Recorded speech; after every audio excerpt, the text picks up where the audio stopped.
This is Andy Purewal for ID Boxing. I'm joined by Dmitry Salita over Zoom. Dmitry, it's always a pleasure. I know it's very late in your part of the world, so we're going to kind of get through the hot topics of boxing. Let's just start off this past weekend. Your charge, Jermaine Franklin, falling short in his bid to defeat Anthony Joshua. What did you make though of his performance in the fight? For the first 6 rounds, I felt that Anthony Joshua was very uncomfortable. And you could argue that Jermaine won 4 out of those 4-6. Even the rounds that Jermaine lost, they were close. And I believe that Jermaine gave a very good account of himself. I mean, Anthony Joshua is one of the greatest heavyweights of this generation. And Jermaine is a young guy, just made a name for himself off his fight with Dillian Whyte. And this was another close loss, although he did better with the fight with Dillian. But he showed that he's world-class and he has the skills and the ability to be an elite heavyweight. He just needs a little more seasoning, a little more development. But most important is that he didn't crack under pressure twice. And that's something that you can't teach. And he was the underdog both times. He didn't care that he was the underdog. He looked at himself as the A side. And he did what he had to do. He fought bravely. I feel that in the fight with Anthony Joshua, just his lack of experience is what kind of cost him some of those rounds. But he did great. I think he hurt Joshua a couple of times. He fought back. He felt a scuffle after the fight, although we don't like to see kind of just conflict after the bell. However, it's good to see that Jermaine is brave and he has a spirit and a soul of a fighter. So that was a great thing. So I impressed with him. He's a world-class heavyweight, and he'll be back better than ever. Dmitry, going into the fight, there was a lot of talk of people seeing the old Anthony Joshua. People were expecting to see AJ maybe stop Jermaine. Do you think that, in the post-fight reaction, people were kind of questioning what's left in Anthony Joshua, why we didn't see that aggressive nature? Do you think people are taking away and not giving enough credit to Jermaine and his performance?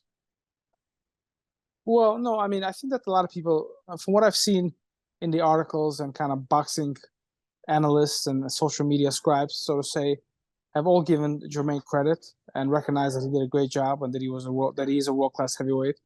And even though some people feel that Anthony Joshua is on the other side of the high peak of his career, I feel that Jermaine pretty much surprised everyone with his performance.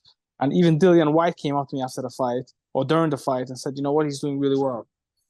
So, I believe that Jermaine shows that he belongs on top.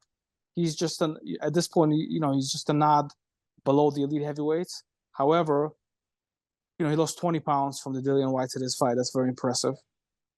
But you can see that he's still finding himself and is still trying to kind of find his style and find his body, compete against these top heavyweights. He's still also very young. So Jermaine is also only going to get better. Again, I'm very impressed with what I saw.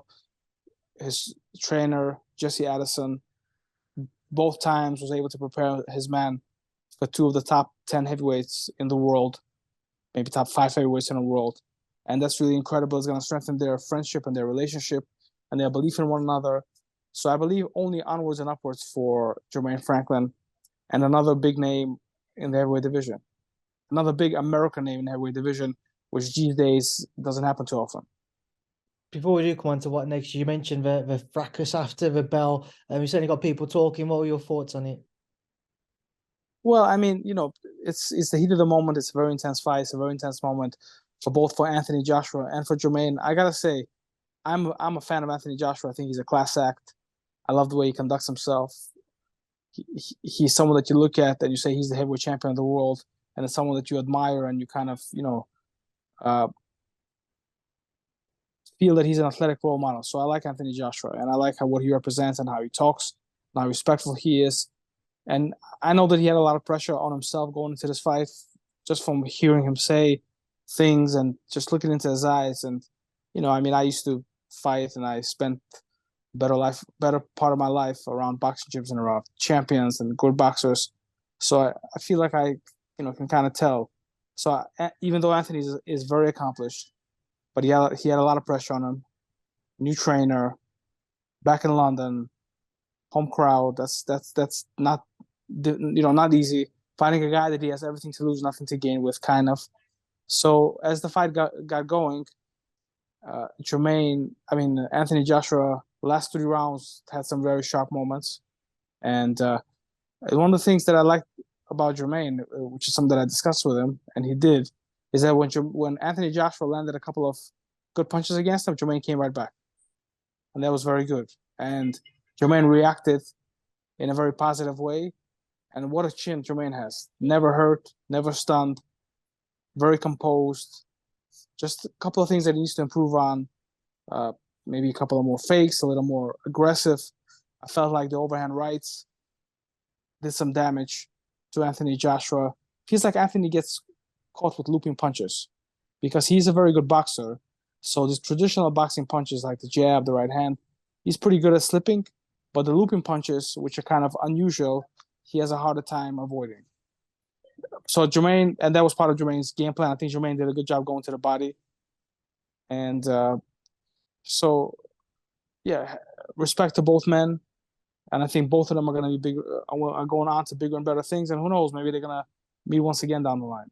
Certainly a rematch with Jermaine and Dillian Whyte makes a lot of sense. Yeah, Dmitry's picking that back up there. Kind of moving away then from Jermaine, just an update on your other heavyweight, Otto Wallin. He's somebody else who wants to fight Dillian Whyte, the Anthony Joshua fight. I saw Eddie Hearn mention him as a potential opponent for the coming months.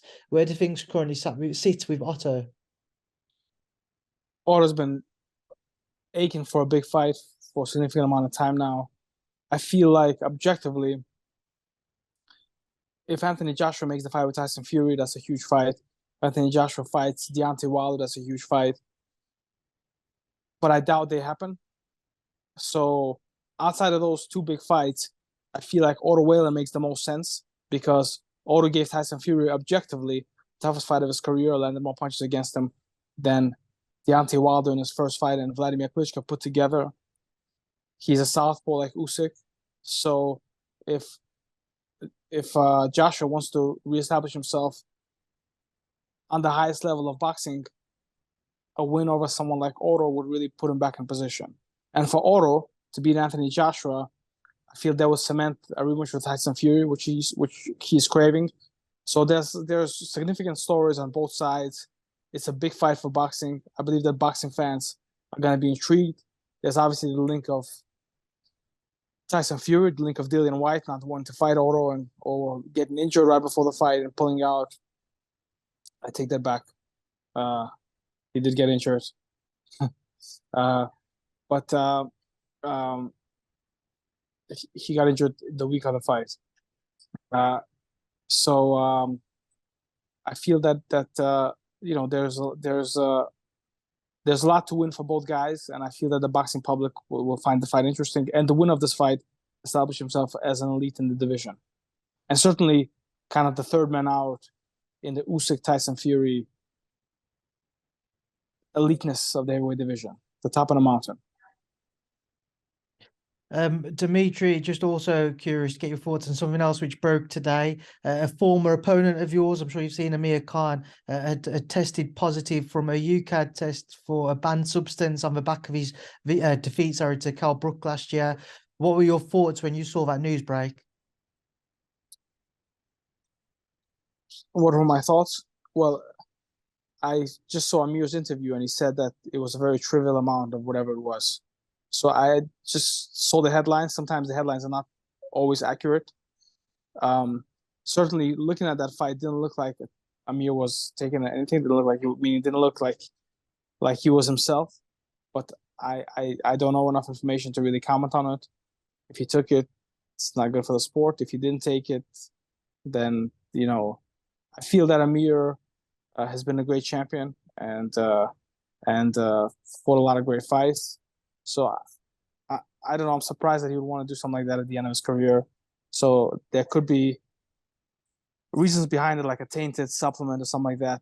I don't know I really don't know enough about the drug or about any real details of the levels that he had in his system of whatever it was. So I don't know enough about the information to comment on it. Certainly, the news, the business of the news is to put on headlines. And when you read them, you feel the whole story, and that kind of immediately makes you judge somebody. But you know, if you took it, terrible. But if you didn't take it, you know, then it's something that I'm sorry that he has to deal with. So, but I don't know. I have enough information.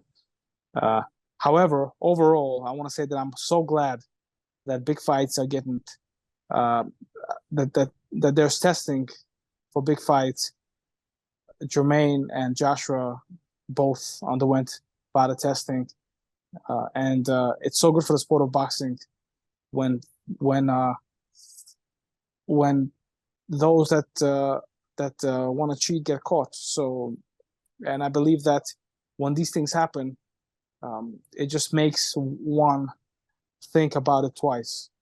And if someone wants to take drugs, boxing is an inherently dangerous sport as it is. Certainly, taking supplements will puts your opponent at much greater risk.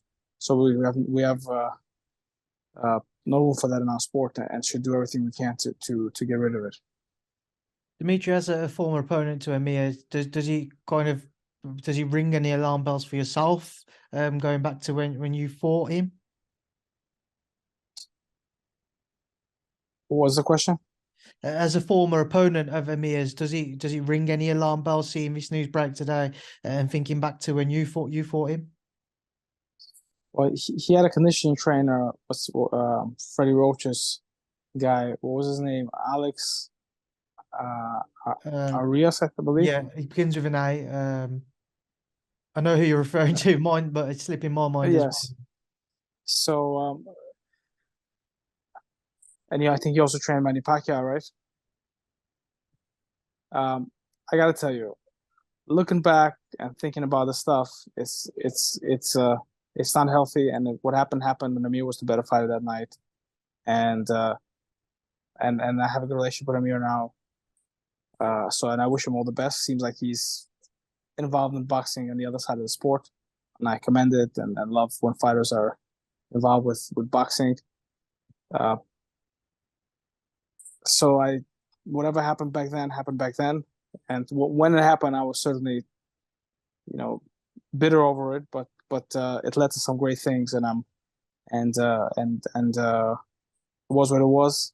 I'm grateful that I got a chance to experience such a big fight in the UK as a fighter, and now I'm experiencing many of these fights as a promoter. So it's really, that was a great experience that helped teach me lots of lessons about the sport of boxing, and I'm able to project some of that knowledge onto the fighters that I work with. So I'm very grateful for that experience, and the better man won that night, and we move on and live to see another day. Dmitry, just a final one before I let you go. Just an update, please, on Claressa Shields. Obviously, I spoke to Tasha Jonas recently, and we spoke about the offer that was put to her, and she said it wasn't necessarily, in the end, a significant difference, but she felt like she was undervalued and she wasn't paid for what she felt she deserved as the current belt holder if Claressa was to drop down into her weight to fight her. What's the question? Just an update as to where things stand with Claressa Shields. Oh, well, Claressa, we're getting ready to announce something significant for Claressa.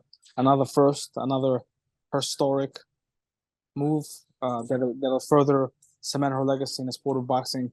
She's going to do something that has never been done before, and I'm very excited about this news. It's dropping very soon, but I cannot tell you more. And it's going to be something very significant and very interesting. And, someone